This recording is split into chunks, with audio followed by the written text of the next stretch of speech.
Bonjour les amis. Bonjour les amis. Ah oui, j'ai oublié de vous dire, Isidore est là.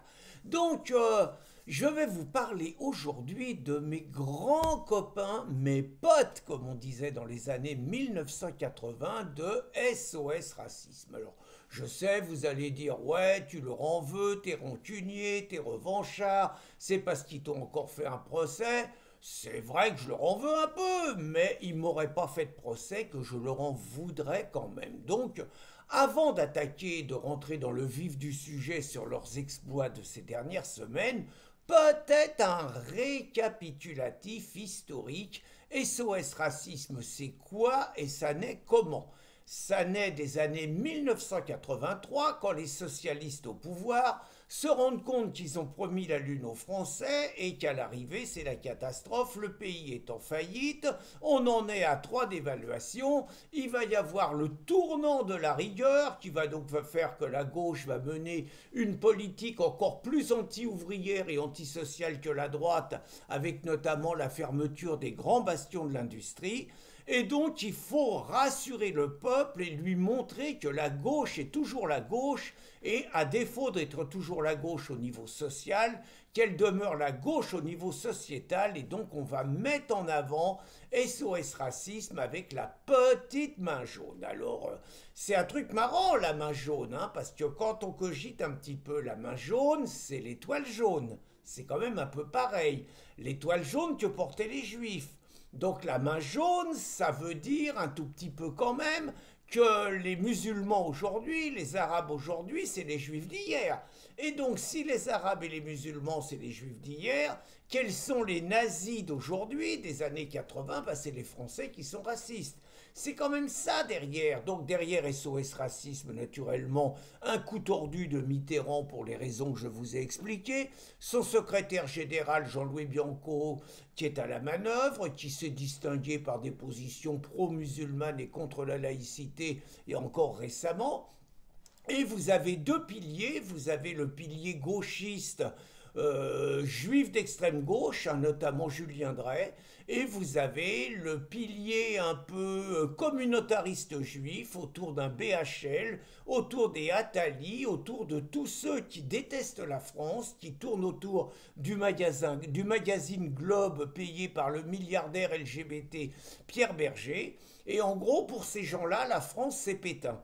En gros, ils ne pardonnent pas à la France Pétain la rafle du Veldiv, ils exigent d'ailleurs repentance en permanence, et ils considèrent que la France est un pays rance, moisi, que l'attachement à l'État-nation est quelque chose de périmé et de dépassé, et que l'avenir c'est le cosmopolitisme et le multiculturalisme.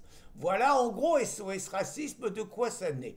Alors, je pourrais insister sur les grandes lignes de SOS Racisme, hein, c'est-à-dire que c'est une machine à imposer l'immigration aux Français, c'est-à-dire que au nom d'articles de loi, notamment de la loi Pleven, tous ceux qui sont contre l'immigration sont considérés comme des racistes, des nostalgiques de Pétain et des nostalgiques d'Adolf Hitler. Ils multiplient les procès, ils n'ont absolument aucun militant, aucun adhérent, du moins très peu. Ils multiplient les procès, ils sont gavés de subventions. Ils considèrent, à travers Dominique Sopo, et toute leur idéologie, que le seul racisme qui existe est le racisme des Blancs contre les Noirs et les Arabes, mais le racisme des Noirs et des Arabes contre les Blancs n'existe pas. Ils contestent le racisme anti-blanc, et y compris, ils ne veulent pas entendre parler du racisme entre les Blancs et entre les Arabes et les Noirs, qui est un racisme très prégnant pour qui étudie l'histoire du monde et les rapports qui existent entre ces deux communautés, notamment en Afrique.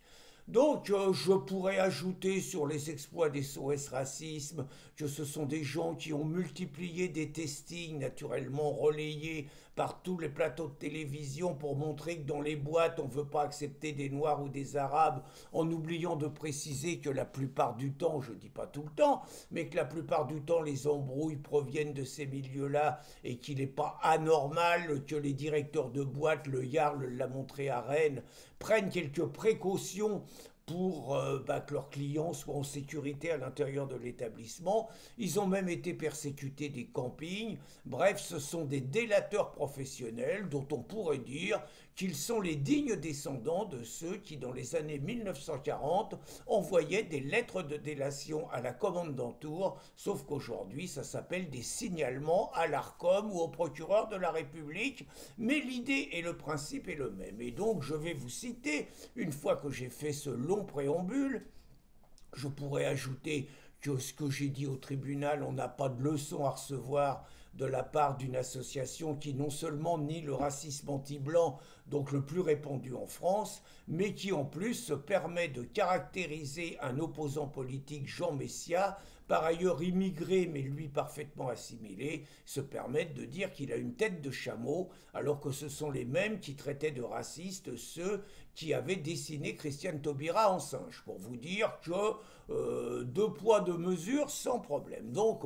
au-delà de la plainte qu'ils ont déposée contre moi, donc je vous rappelle quand même, juste pour une vidéo Stop Islam, Stop Covid, Stop Islam, où j'ironisais sur la période Covid et où j'expliquais que l'islam était plus dangereux que le Covid, il m'a été dit que j'étais haineux et que je n'avais pas le droit de faire de l'humour parce que je n'avais pas mon CAP d'humoriste, hein, je résume à peine. Hein. Donc c'est comme ils ne sont pas contents qu'on leur ait un tout petit peu tenu tête et qu'on leur ait dit quelques vérités qui ne leur ont pas plu, ils ont demandé, ni plus ni moins, que 40 000 € d'amende et de dommages-intérêts contre moi et contre le président de Riposte Laïque, Guy Sebag. 40 000 €, rien de moins. Bon, je fais confiance à la justice de mon pays, je sais que je ne vais pas être condamné à ça, mais enfin on ne sait jamais quand même. Hein. Donc, deuxième dossier sur lequel je voulais insister, c'est le dossier de Furia. Alors SOS Racisme, c'était les mecs qui se mettaient devant les caméras en 2015 et qui se la jouaient « Je suis Charlie hein, », liberté des crayons et tout, comme Anne Hidalgo, qui nous a fait des procès après pour un dessin d'ailleurs.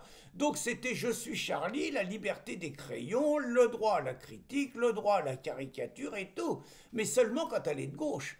Quand des gens comme Furia, donc qui ont lancé un support écrit féroce, hein, c'est plutôt pas Charlie Hebdo, mais plutôt le genre Harakiri dans le temps, vous savez, le truc un peu bête et méchant, mais bête et méchant patriote, donc qui évidemment égratigne, éreinte, massacre même ceux qu'on n'aime pas, c'est-à-dire les gens de gauche.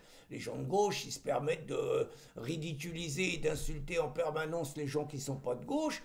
Les gens de Furia, il y a Laurent Oberton, il y a le dessinateur Marceau, il y a Papacito, il y a tous les méchants, quoi. Bon, eux, ils font pareil. Sauf que SOS Racisme, je vous disais, ils sont pour la liberté des crayons quand on pense comme eux. Et donc, ils ont multiplié les signalements au procureur de la République pour qu'il multiplie les plaintes contre Furia. Mais ils ont été plus loin, ils ont utilisé leur réseau de couloirs, leur réseau politicien, pour remonter jusqu'au ministère de la Culture, faut-il rappeler, dirigé par Rachida Dati, qui s'est distingué avec l'épisode du Louvre, hein, petite parenthèse, qui a donc montré le sens de ses priorités et qui a fait retirer à Furia son agrément de presse. Avoir un agrément de presse qui est retiré, c'est carrément une mise à mort pour un journal, puisque d'abord vous n'êtes plus dans les kiosques, alors que sinon vous l'êtes, et que d'autre part vous n'avez plus les avantages fiscaux, c'est-à-dire notamment avec la poste, des réductions de transport et tout, des réductions d'abonnement, vous n'avez plus tout ça, vous payez le prix fort et donc vous n'avez plus les moyens. Donc c'est une mise à mort qui a été programmée contre Furia, à moins qu'une mobilisation exceptionnelle de l'ensemble des lecteurs de Furia permette de sauver le numéro, ça va pas être facile. Et puis troisième épisode, donc SOS Racisme dépose plainte et fait un signalement contre Éric Tegner, qui est la bête noire de l'ensemble des gauchos, avec sa réussite sur Frontières, parce que Éric, sur le plateau de CNews, donc évidemment CNews, une bonne façon de se farcir CNews et Frontières en même temps, a osé dire, parlant de Yael Brun-Pivet, qu'elle était l'enfant de Alain Minck, l'argent roi, et de Jacques Attali, le nomade, l'humain nomade, quoi. Vous voyez, le citoyen, la France c'est un hôtel et tout. Et comme Alain Minck et Attali ont le malheur, guillemets, d'être juifs et que Éric Tegner les a allumés, c'est clair que Éric Tegner est antisémite, alors que le mec défend Israël contre les Palestiniens, ce qui d'ailleurs leur vaut de nombreuses critiques, et qu'en permanence il combat les islamistes. Mais on lui fait un mauvais procès. Yael Brun-Pivet joue les mouchardes. Naturellement, SOS Racisme joue les délateurs, fait un signalement et dépose plainte. Et naturellement, tous les députés insoumis réclament une nouvelle fois la fermeture de CNews qui a osé relayer de tels propos dits antisémites sans couper le mec et sans le reprendre au micro. Donc un nouveau signalement contre CNews, des nouvelles délations, une nouvelle offensive, et évidemment Éric Tegner est obligé de déposer plainte, donc des frais judiciaires et une nouvelle campagne. Donc tout ça pour vous dire que ces gens-là sont des parasites, sont des fossoyeurs de la France, sont des ennemis de notre pays et de ses meilleures valeurs parce qu'ils nous imposent une population sans demander au peuple dont nous ne voulons pas, tout simplement parce qu'ils ne sont pas compatibles à partir du moment où ils se réclament des valeurs de l'islam, ils ne sont pas compatibles avec la liberté de conscience et avec la laïcité et avec l'égalité homme-femme. Et d'autre part, ils sont nuisibles tout simplement parce qu'ils sont les fossoyeurs de la liberté d'expression en France et qu'il n'y aura pas le retour d'une France libre tant qu'on n'aura pas une parole libre, et il n'y aura pas une parole libre tant qu'on n'aura pas premièrement aboli les lois Pleven, Guesso, Taubira, et deuxièmement, je ne dirais même pas dissous, il suffit de leur couper les vivres pour qu'ils n'aient absolument plus les moyens de sévir et qu'on revive en France dans un pays où la parole est libre. Bonne journée les amis!